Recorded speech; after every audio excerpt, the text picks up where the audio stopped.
this district alongside of the rest of the leadership that's here. Thank you so much.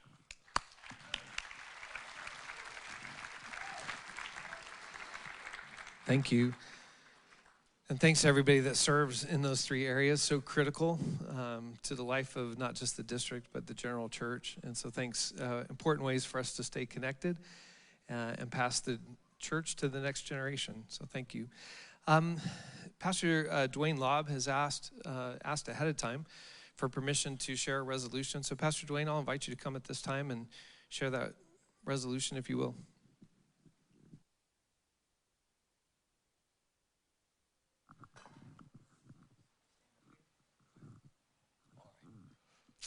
Thank you all.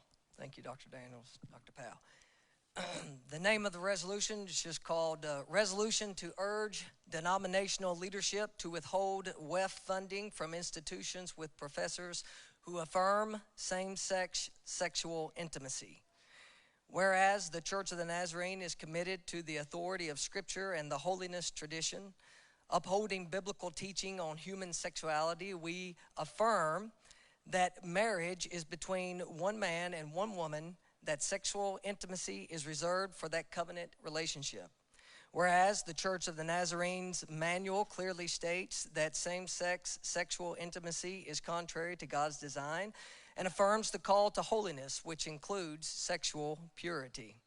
Whereas theological and biblical professors at Nazarene institutions are entrusted with the responsibility of forming and discipling students according to the church's doctrinal convictions and biblical fidelity. Whereas the presence of professors who affirm same-sex sexual intimacy creates theological confusion and threatens the integrity of our institutions as centers of Wesleyan holiness training. Whereas Nazarene Theological Seminary has employed and continues to employ professors who are affirming of same-sex sexual intimacy. Whereas NTS received more than $1 million in 2024 from the WEF Fund, meaning that tithe and offerings given sacrificially by Nazarene churches are supporting an institution that allows faculty to teach who affirm same-sex sexual intimacy. Whereas the World Evangelism Fund is a sacred resource intended to support the mission of making Christ-like disciples in the nations and should not be used directly or indirectly to sustain professors or institutions that undermine the church's core convictions. Therefore, be it resolved that the Kentucky District Assembly of the Church of the Nazarene urges the General Board and General Superintendents to take decisive action to ensure that no World Evangelism Fund resources are allocated to any Nazarene educational institution that knowingly retains theological or biblical professors who affirm same-sex sexual intimacy. Be it further resolved that a copy of this resolution be sent to the Board of General Superintendents and the General Board for their consideration and response. And before we go any further, I would like to, before I ask for a second, could I share some information that I have received? So I've got a supporting document, an email from our denominational treasurer about the WEF funding at NTS. And he does tell us, Keith Cox does say here that over $1.1 million was given to NTS. Also, another supporting document that I have that talks of the affirming professors who have recently taught at Nazarene Theological Seminary. Michael Christensen, Dr. Michael Christensen, a visiting professor in the NTS Doctor of Ministry program, is teaching a course in spring of 2025 semester. Dr. Christensen has been public about his affirming stance since at least 2016. According to Dr. Christensen, he has advocated for full inclusion of gay and lesbian sisters and brothers in the life of the church since I was in college over 40 years ago. Emmanuel Cleaver III. Cleaver was listed as a DM faculty member on the NTS website as recently as December of 2024. Cleaver serves on the advisory board of the Mainstream UMC Church, a group that wanted to keep the UMC Church together and advocate for removing Book of Discipline restrictions on LGBTQ practice. Frank Thomas was listed on the NTS website as a guest lecturer at the ministry program as recently as June of 2024. Thomas has written posts in support of abortion and denounced the senators who oppose enshrining same-sex marriage in federal law. Eric Severson was an affiliate faculty member as recently as 2023 when he wrote a chapter in Thomas Ord's book, Why the Church of the Nazarene Should Be Fully LGBTQ plus Affirming. K. Stephen McCormick retired from NTS in 2022 after teaching for 18 years. He was the chair of theology at the seminary. Less than a year after retiring, McCormick wrote a chapter in Why the Church of the Nazarene Should Be Fully LGBTQ plus Affirming. McCormick participated in a pro-LGBTQ conference where he confirmed his long-standing views in support of LGBTQ identity and practice. So I just wanted to let you know that this is not just made up, what we're saying here. And so the resolution has been brought, and so I would go from there with the second. Thank you. Before we discuss it, is there a second? Thank you. It wouldn't normally be my place to respond. However, in this case, let me give you a couple of conditions of the resolution, but also this exact same resolution was brought 6 weeks ago to the Mid-South District. And so it may help you in your discussion to know what has already been done in response to this resolution. So this resolution was brought to Mid-South April 24 and 25. That district chose to refer this resolution to the District Advisory Board. Because the resolution, it's really written to the Board of General Superintendents, and I'll tell you what I told the Mid-South District when I was chairing that one too. The Board of General Superintendents is not bothered by this resolution and would agree with the concerns that are expressed in the resolution. So there's no attempt for us to push back or fight against this particular resolution. But that District Advisory Board added some language to it and sent it to the Board of General Superintendents. The Board of General Superintendents meet 4 times a year officially. We meet in September, we meet in December, we meet in February, and we just met in May, where we considered and had a long conversation about the resolution that came to Mid-South and the recommendation that came from the District Advisory Board of the Mid-South District. Not only our conversation, but also the Board of Trustees, even just prior to this resolution at Mid-South, had a very long discussion about this. The people that were mentioned in the resolution, I'll just say only one is a full-time faculty member, a prior full-time faculty member, taught there for a number of years, has just recently resigned their credentials because of their change on this position. It has been the practice of the Nazarene Theological Seminary. No full-time faculty member can be hired by Nazarene Seminary without the full approval of the Board of General Superintendents. It is now the case that adjuncts cannot be approved apart from approval of the Board of General Superintendents as well. And so the most recent example is somebody who's taught in the doctoral program about every other year or so for a number of years, and so started doing that prior to this new policy being put in place by the Board of Trustees of Nazarene Seminary. That's not to excuse those examples, it's just to give some context to that and to say the Board of General Superintendents takes this really seriously, the Board of Trustees of the seminary take this really seriously. Also, and I'll talk about this tomorrow, but with regards to WEF funding is about, we raised $38.4 million last year for WEF. That is not all the money that goes towards the Global Missions Project.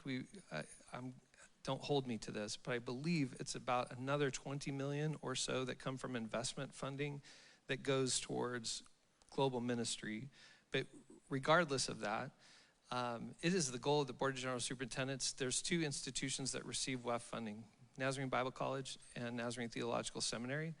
It's our goal that at the next General Assembly, that they would both be self-sustaining without WEF funding. So it's my guess that at the next General Assembly, that motion is going to be brought as part of the budget process for the next General Assembly. Does that make sense? And I would add on top of that, in the transition of the curriculum for the course of study, there's also been long conversations. We haven't seen the video, but Dr. John Bowling is acting as the interim president for Nazarene Bible College, and there's a lot of reimagination right now for what does Nazarene Bible College look like into the future. In the same way, we have applied for grant money significant grant money to have a conversation about what does all of graduate education in preparation for ministry look like into the future, and how do we reimagine that? So all of that's to give context to say there's a lot of conversation going on about graduate education that includes both Nazarene Bible College but also Nazarene Theological Seminary. I can't tell you where all that's going to land because I don't have a crystal ball. But I do know, I just want to say, you can do what you want to do with this resolution. That's certainly yours to have a conversation about. But the Board of General Superintendents has seen this resolution, takes this resolution very seriously, and are trying to do our best to respond faithfully to the concerns that have been expressed. Does that make sense? Let me see, those are all my notes that I had. But I'll allow you to do what I invited the Mid-South to do as well. I'm not sure having a long conversation about this would be beneficial, but I will allow, if you want, for a couple of people who would like to speak for the resolution to be able to do that. And if there are a couple of people who would like to speak against the resolution, I'd give you time to do that. Or we can just vote on the resolution itself, or you can decide, I'm not telling you to do what the Mid-South District did and refer it to the board, to your district advisory board, but that's an option for you as well. That make sense? Are there questions or people who would like to speak either for or against the resolution? Yes, sir.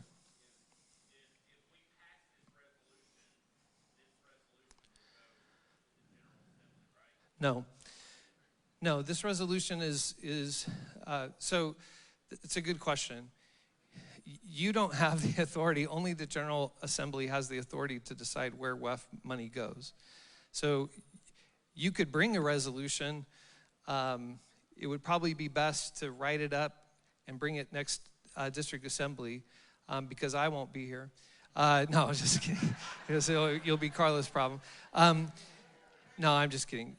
It would probably, if you wanted to bring that resolution, you could bring a resolution to your next district assembly to bring to General Assembly that WEF funding not go to Nazarene Theological Seminary.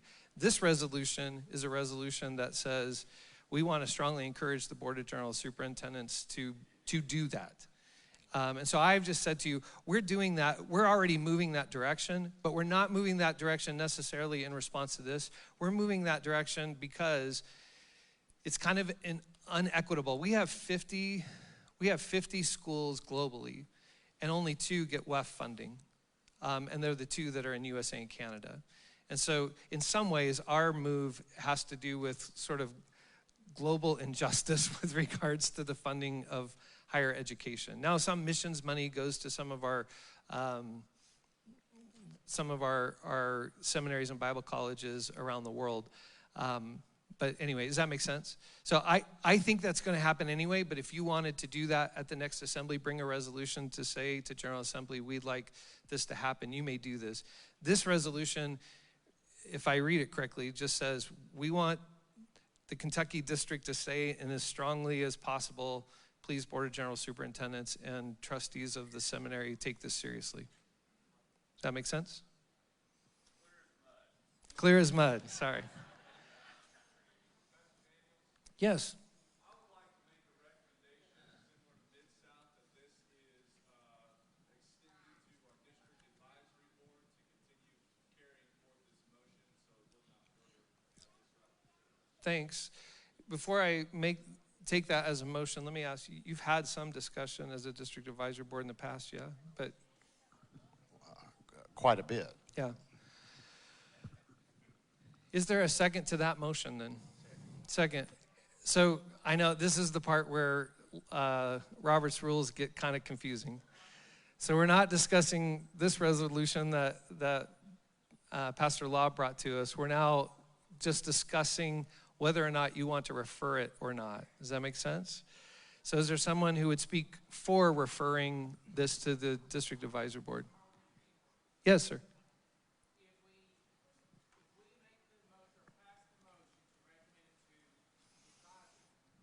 Yes.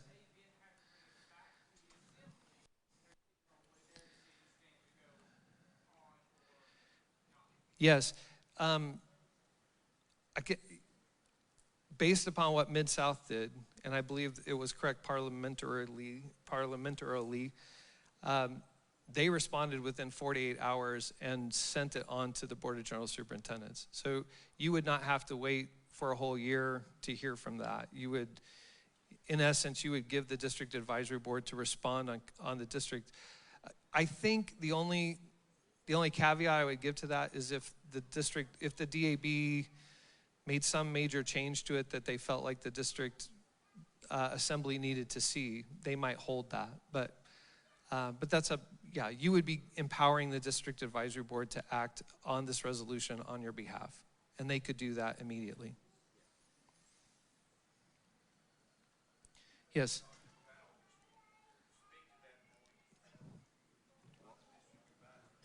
Speak To what we've done.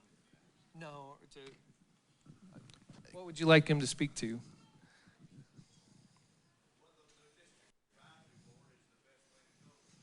Yeah.